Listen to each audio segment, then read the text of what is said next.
Kindred Longevity Lifestyle Designers. This is ZachArrowSecretsOfLongevity.com, and today I'm making a video response to someone that made a video response to my two-part series on the Fruitarian myth. So my response to the user Mr. Storytime, also known on another profile as Confused1028. I'm not sure of your first name in real life, but you know, if you present yourself on video, I think that's great. I think it's much more personable to be able to respond to someone through video. And you are basically bringing up several points in the video that you feel are invalid, or you have something to say about them in addition or to counter them. And the first one is sort of a general thing, more towards some of the interaction we had prior to you viewing that video series, or before I even made the video series. And you were referring to my use of the word dogma, or calling someone dogmatic in a comment section somewhere. I went back to look at that interaction we had on that video. This was maybe a week or two ago that this exchange took place. Maybe 3 weeks ago, I can't remember exactly, but I was looking at that video and looking through the comments. I even did a search because I couldn't find where I was using the term dogma in reference to you, if you felt I was calling you dogmatic for saying what it was you said. But yeah, it wasn't there. So first of all, you're saying I was calling you dogmatic when there's no evidence of that. If this was on another video than the one I have in mind, which was one of Duran Rider's videos, please send me a link to that. And in addition to that, if you believe that there's another instance where I was using the term calling someone dogmatic and it wasn't appropriate, you know, tell me of that specific time. Don't just say that I do this without providing evidence for it. I'm very particular with my wording when I'm commenting or making a video. I don't say things out of anger unless it happens to be a very bad day, and I usually stay away from the computer if that's the case. And just in reference to that one video again, there's, yeah, it's not on there. And that's the interaction we were having in regards to, I believe it was hybridized fruit and wild food in general, and sort of the differences nutritionally between them. So yeah, if there's another example, please send that my way. So the next point you bring up is my definition of fruitarianism, which isn't my definition of fruitarianism. It's simply what can be found if you go to Wikipedia or search fruitarianism on Google. Wikipedia is one of the first things that comes up, and it says a fruitarian is someone's getting 75% of their food intake as fruit. Then that is the definition of fruitarianism. And same thing in raw food. If you're eating 75% raw food, technically you can call yourself a raw foodist under the specific label. And of course the problem with this is, you know, people argue and bicker about labels and that, and it's really ridiculous.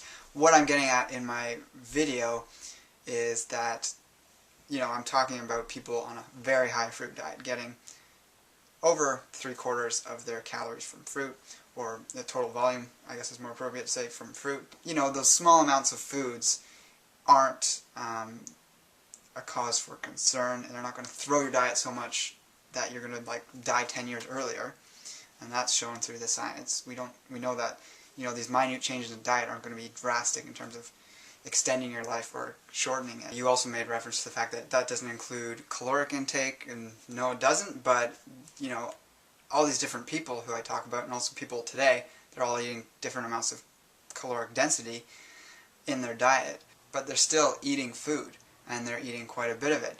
There's sort of this pervasive idea, at least amongst the fruitarian community, that you do have to eat a lot of calories, when it's, without a doubt, very clear amongst all of the long-lived cultures of the world that do eat a certain amount of fruit, an abundance of fruit when it's available to them, and they're getting by, they're living a long time on 1,800, no more than 1,900 calories a day. But they certainly weren't eating just one apple a day, as you suggested could still fall under the label of fruitarianism. That's quite clear, and it's a bit of a offhanded remark that isn't really making much point to discredit me in any way. So talking again about TC Fry, you talked about this article, which I know you didn't post on your video, but I know exactly which article you're referring to. I did read that before making that the two-part series on fruitarianism that I did. And yes, it's interesting. It brings to light a number of facts that not many people acknowledge if they're going to talk about him. However, you also have to keep in mind that this article, this blog post, was written by someone following natural hygiene or fruitarian or whatever label you want to give it type diet, and so they're going to want to paint it in a good light. They talked about all the different factors, like he didn't start on this path till he was 40-something, 44, 45. He was so enthusiastic about it that he was traveling around and wasn't always able to get 8 hours of sleep a day. He wasn't always eating 100% raw. He was eating cooked foods at some points, sometimes eating some processed food, sometimes he ate some animal products. But again, he didn't eat that entirely, so it's not like he was completely off the bandwagon. There is something deeper going on if someone is following a lifestyle 80% of the way. They're not doing it 100%, but they're doing it 80%, say, half the time. Maybe some other times they're doing it 90, close to 100% if he was on a retreat. But if someone's doing that well on a lifestyle, these little extra things that are a stressor in their life or aren't optimal aren't going to have that massive of an impact unless there actually was something imbalanced in the diet to start off with. So that's just my example. But, he's one of the 6 or 7 examples I give of people that didn't do so well on the fruitarian diet from the past. And these were just the main leaders, and there really weren't any main leaders in fruitarianism that lived a long time, except perhaps some of the more esoteric ones, which they were incorporating a lot more fasting into their diet, and were probably doing a lower calorie type diet, which is interesting to note to my previous point there. Unfortunately, on your next point, you made a grave mistake in misquoting me, and that's quite unintegrous to do, whether it's a comment or a video response. If it's a mistake, I understand that. However, you said I said that Dr. Erhart, or Dr. Arnold Ehret, who apparently slipped one night after a lecture he gave and hit his head. It appears he hit his head and died as a cause of that.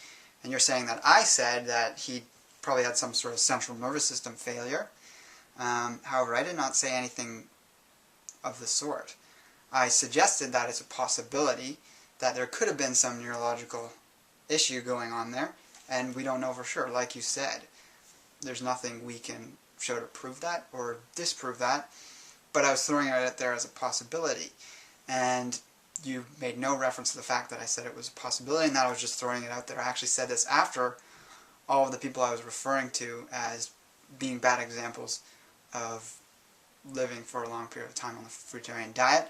I put him in at the end just because he was an interesting example and because he was a prominent example. I mean, people among the vegan community are all too quick to bring up the fact that Dr. Atkin slipped, fell, and hit his head, and they say that's due to his diet. I just say, except I'm not promoting the Atkins diet, I'd say that's just as equally not valid or not a good thing to do. How much longer he would have lived is hard to say, but he did live longer than T.C. Fry, who apparently had a much healthier diet than Dr. Atkins, with just a few variations that would bring him down from what was optimal in the natural hygiene world. However, Dr. Atkins outlived him and would have outlived him even further, except for the case that Dr. Atkins slipped and fell, much like Dr. Ehret. What's the cause of this, we don't know, but, I'm just bringing up these points as stuff for people to look at and consider because they're prominent people within the health community. So I'd prefer it if you were very careful when you were quoting me or making any sort of response to me and choosing your words properly. Now the next point is reference to using the term natural hygiene and what is the natural hygiene diet. This is getting into really finicky stuff with labels, and I'm using the term very broadly because it is a broad thing, like you said. It incorporates much more than diet, I know that.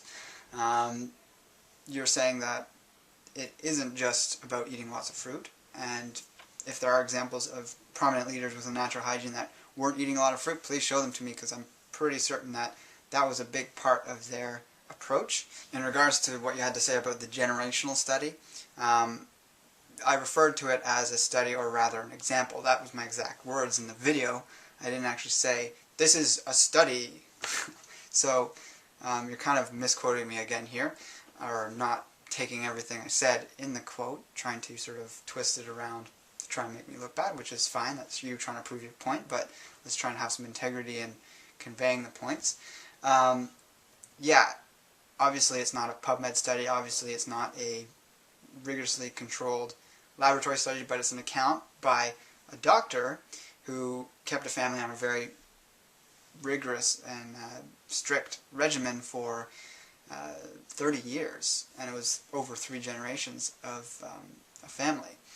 So it is the best account that I'm aware of a sort of a vegan, fruitarian diet that was over several generations for a long period of time.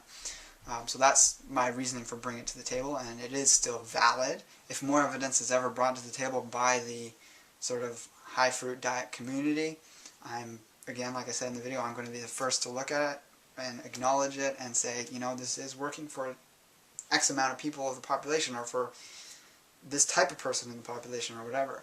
But as this example stands, it wasn't working for this family. What actually reversed, what issues they had going on, was the addition of more greens and the addition of nuts and seeds. And they actually had to use some goat milk or cheese or something, some dairy products, and a few eggs, or I believe it was egg yolks perhaps, on their own to reverse these issues. So that in and of itself shows that what helped them get over the issues they were experiencing was something other than fruit. So that was the point I was bringing to the table. And you know, you can take it or leave it, but just because it's not done by a university, just because it's not official, doesn't mean it can be wiped from the table completely. So your next point was about the argument that 80-10-10ers and sort of the fruitarian community uses when they're talking about all the cells run on glucose, so that's why we need to get all our calories from fruit. And you're saying my response was not understanding why they use that argument. However, I have seen them use that argument for that reason, that if, you know, our cells run on this fuel, let's just get that as our fuel, and that's really all we need, except for a few greens perhaps.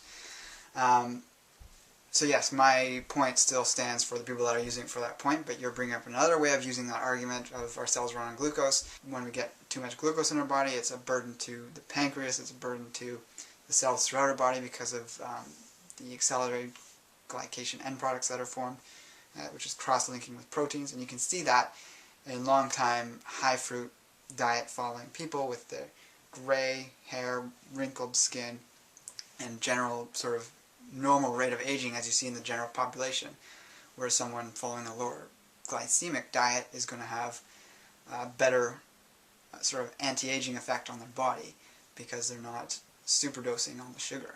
On your next point, you misinterpreted or misquoted me again, that I said something along, or you think I said something along the lines that because we're omnivorous we can switch diets a lot, or that we should be switching diets a lot. And I wasn't saying that. I was saying the reason you see people switching diets so often is because they get too narrow and focused on one or just a few different types of food or food groups, and then they're going to all of a sudden switch to another drastically extreme type of that diet to sort of offset all the deficiencies they've accrued over, you know, months, years, maybe in some cases those who have been really dogmatic about it, decades. But I personally don't think that's healthy to be making these massive changes. I think that a constantly changing diet is a healthy thing. We should be changing our diet with the seasons. We should be changing our diet with new information. And anyone that's eating the exact same thing all the time is doing themselves a disservice, because we know from anthropological evidence, and also looking at the Aboriginal and Indigenous communities that are still around today, that they eat hundreds, if not multiple hundreds of different types of foods over the course of a year, even if they're in a semi-tropical area where there isn't really that much of a seasonal change. They're still varying their diet so much. So yeah, big drastic changes like going from a carnivore diet to a raw vegan fruitarian diet, that's extreme. That's not healthy to be switching back and forth like that. And I'm not suggesting that. So again, I really appreciate the video response. I like sort of conversing face to face. It doesn't have the same anonymity as comments do, and so things can get a little out of hand with the idea that you're just talking to words on a screen. It's a little more humane, I guess you could say. But yeah, definitely for other people watching, you can check out the link that I'm going to post right here to watch his video response to my original video, and I'll also put the link below. And if he approves this as a video response, that'll appear below as well. So take care and embrace life without limits.